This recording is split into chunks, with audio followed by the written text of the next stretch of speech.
Hello guys, Colonel Ninny here. Welcome to the Russian Pe-2 Pe-2 medium bomber. She's fast, maneuverable, resilient, but when it comes to landing, she can be a real bitch. You cannot flare it on landing as we do any other aircraft, or the right wing will dip down and you'll have a bad day. Where the secret to a good landing is a good approach, this is an anomaly.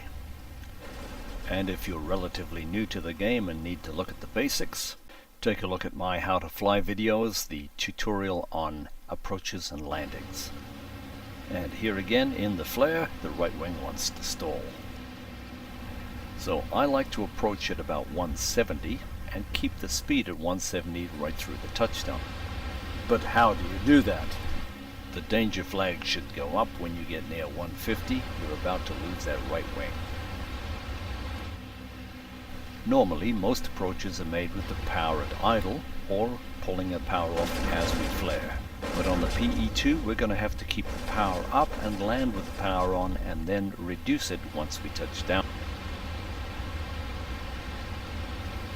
Here I'm making a great power assisted approach, holding 170, everything looks good.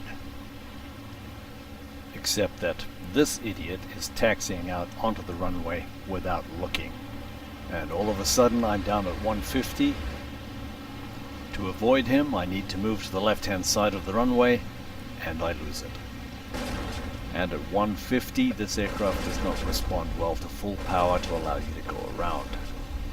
Unfortunately, he was able to taxi around me. So, lesson learned, you've got to keep that speed at 170. But this requires that we learn a new technique. Instead of doing the normal 3-point landing, we're going to do what's called a wheel landing. This is when we actually touch down on the 2 main gear, and as our speed bleeds off, we allow the tail wheel to drop. And be forewarned, it's not easy to do. Once we're at the point of flare, we maintain the power and simply try to fly parallel to the ground.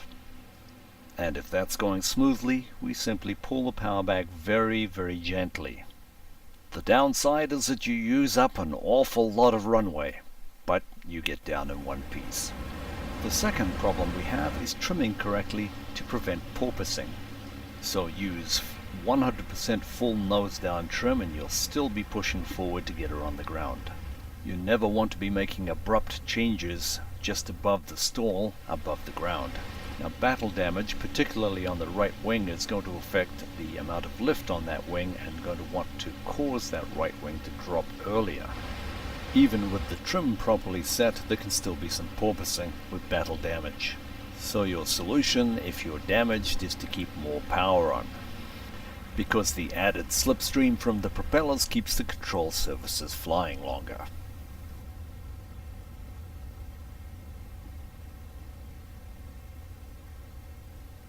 I think it's pretty cool how the fuel leaks out of that fuel tank like that.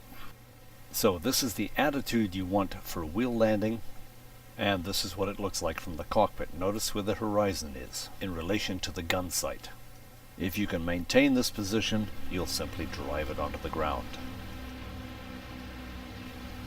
Alright, so let's try it again. Here we have some battle damage. We're maintaining 170. And we're looking good. The trim is set. Our attitude is set for level. Bit of a wobble, sorry. And you'll notice a tendency to bounce on that first touchdown. So what you have to do is push forward on the stick as soon as you feel it touch. And this is to try to keep those wheels on the ground, otherwise you'll bounce.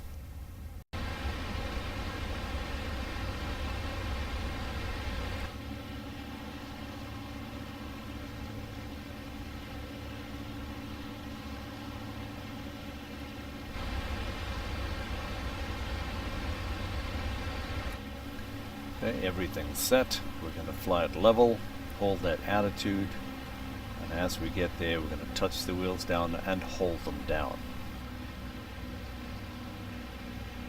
Killing the power, and there she goes. Okay, so that's something to practice. The next 2 clips are high-speed approaches and landings using the same techniques. We call these combat approaches because we are vulnerable when we're coming into the approach at 170, so we need to get on the ground as quickly as possible. Here I'm doing 400 right off the end of the runway.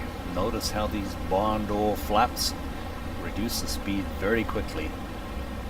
You have to anticipate that they're going to raise the nose very quickly, so you have to push forward as they come down. And here we are set up on short final, dropping through 200 for 170. And a quick look for idiots taxiing out onto the active.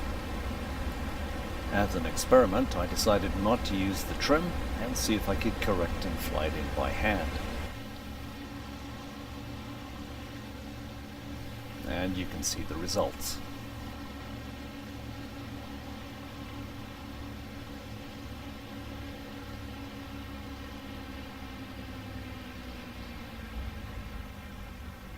So don't forget to set the trim.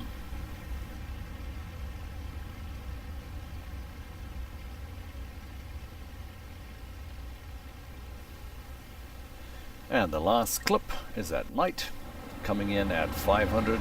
Let's put it down to 600. You see the runway just off the end there? Let's see how quickly we can slow down to make a perfect landing.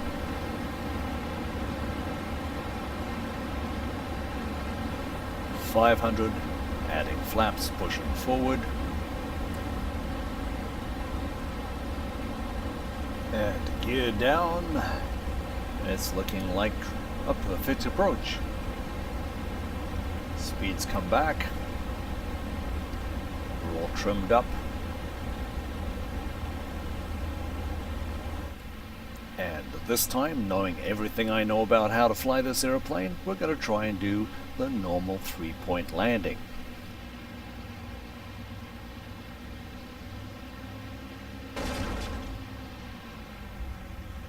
Well, I think the results say it all. So fly her level, trim the attitude, keep the power on, and trim. Then put her down and hold her down. Best of luck and thanks for watching. As always, if you've enjoyed this video, found it helpful, please like it or subscribe. Or if there's another topic you'd like me to cover, please